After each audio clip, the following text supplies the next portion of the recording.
Good morning, Dan and Amy. So, President Obama's signature legislation, Obamacare. It's been a eponymously disaster. Been a disaster. Well, what's the Blue Cross Blue Shield asking for 45% premium increases in Illinois for Illinoisans next year? Yeah.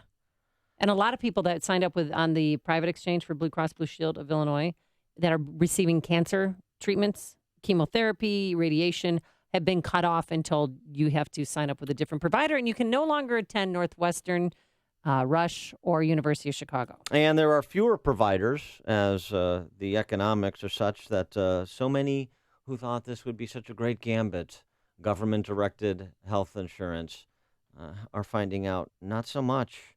Not so much this consolidation going on, artificially created by central command. And then there's this piece from The Hill yesterday. The next president faces a possible Obamacare meltdown. The fourth Obamacare sign-up period begins about 1 week before Election Day, will end about 1 week before the inauguration on January 20th. And experts are saying that basically the next enrollment period is key to bring young, healthy people into the marketplaces in order to make a go of this. You're not going to make a go of it. That's not going to happen. And so what happens when this does melt down, regardless of who the next president of the United States? Well, for answers to that question, are you ready for this? This is a fun one. Okay. All right, I got a test for you. Let's see what's your medical, your term of your medical glossary terms, I should say. I'm still working on the 200 IM from the Olympics. But Yeah, okay, I'm ready. Yeah, right. Otolaryngologist. Oh, that's throat. Otolaryngologist. Ah. I know, because I went And ear, nose, and throat. Oh, look at you. ENT, we call them. Otolaryngologist. That's a fun one. And otolaryngologist. And the funnest otolaryngologist around is Dr. Elaina George, who joins us now. Dr. George, thanks so much for joining us. Appreciate it. Good morning. Good to be with you. She is the author of Big Medicine, The Cost of Corporate Control and How Doctors and Patients Working Together Can Rebuild a Better System. Well, that's a timely topic because it looks like doctors and patients are going to need to work together to build a better system, with Obamacare projected to melt down or continue melting down and perhaps melt down completely before the next president even takes office. I absolutely agree with you. I mean, the statistics you were quoting as I was listening is just eye-popping. But, if people had really listened to doctors at the beginning of this, I don't think we'd be in this situation as we stand. You have to really understand who was crafting this law. And it was everybody but the doctor and the patient in the room with this. So it doubled down on the most expensive parts of healthcare.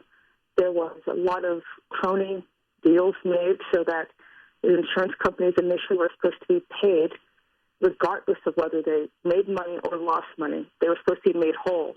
And the reason that we're seeing the insurance companies jump ship now is because the government's reneged on that. They're not paying insurance companies if they've lost money. And that's going to completely melt down the system further. We've got Cigna, Humana, United Healthcare leading the exchanges. I think only 7 have survived so far. And tell me what it has meant for some of your patients, without using names, but some of the stories and the trials and tribulations that they've had to go through because of Obamacare. Well, for one thing, not having the money to come to the office is the number one thing. Everything has gone up for them. The out-of-pocket cost, when I first opened practice in 2001, if someone had insurance, they'd come in, they'd just present their card, that would be it. Now they're coming in, they have to pay out-of-pocket $5,000, $7,500. I've seen people have to pay $10,000 out of pocket before the insurance company kicks in the first dime. Yeah. And to talk about its impact, because the key to this, according to the experts, are just kind of assessing, is this even possible to be workable? The key is getting young, healthy people into the system. So that means millennials into the system. So how do you do that, and why would they come into the system if it's bad for their bank account and bad for their job prospects? Well, it was crafted in such a way that no one should be surprised that the young people are paying to subsidize people who are older and sicker. At the initial part of the bill, children up to 26-year-old 76 years old were allowed to stay on their parents' insurance plan. That's part of the market that should have been entered into the Obamacare system. So you lost a lot of young people right off the bat based on the crafting of the law, which was really kind of silly. But it was all about promising things to people so they would want to have this thing come online. You're going to be able to keep your doctor. You're going to be able to go to whatever hospital you wanted to. Young people could stay on their insurance, so they wouldn't have to worry about if they didn't have a job, they'd still be covered.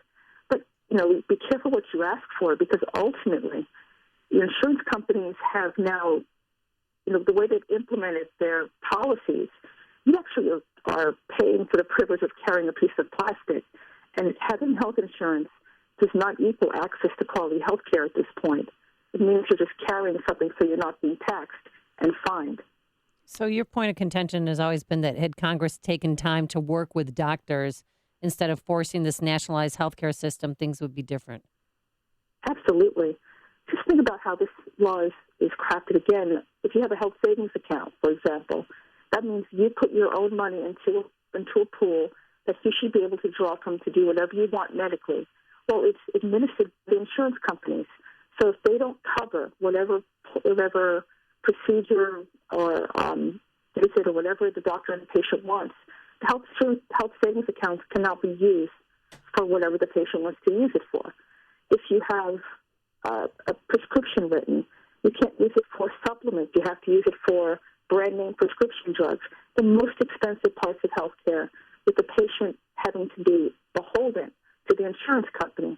It's ridiculous. That's what the law crafted. It's all about centralizing the control of the healthcare dollar so that the insurance company gets to decide, the government gets to decide, and the patient and doctor are sitting outside just looking in. It's ridiculous. Right. It seems to me that this is always a case of rationing. And so do you want the government to ration your health care? That's a key question. And the other point in the run-up to Obamacare that I don't think Republicans, those opposed to Obamacare, effectively made is this idea that we're starting from the premise like there's some kind of real free market in health care, and that's the result, and that's the cause of some of the problems within health insurance and associated with health care, access to quality health care as well, when before Obamacare, the federal government was the largest purchaser of health care. So you already had the federal government creating the externalities that the federal government then tripled down on by doing this backdoor takeover of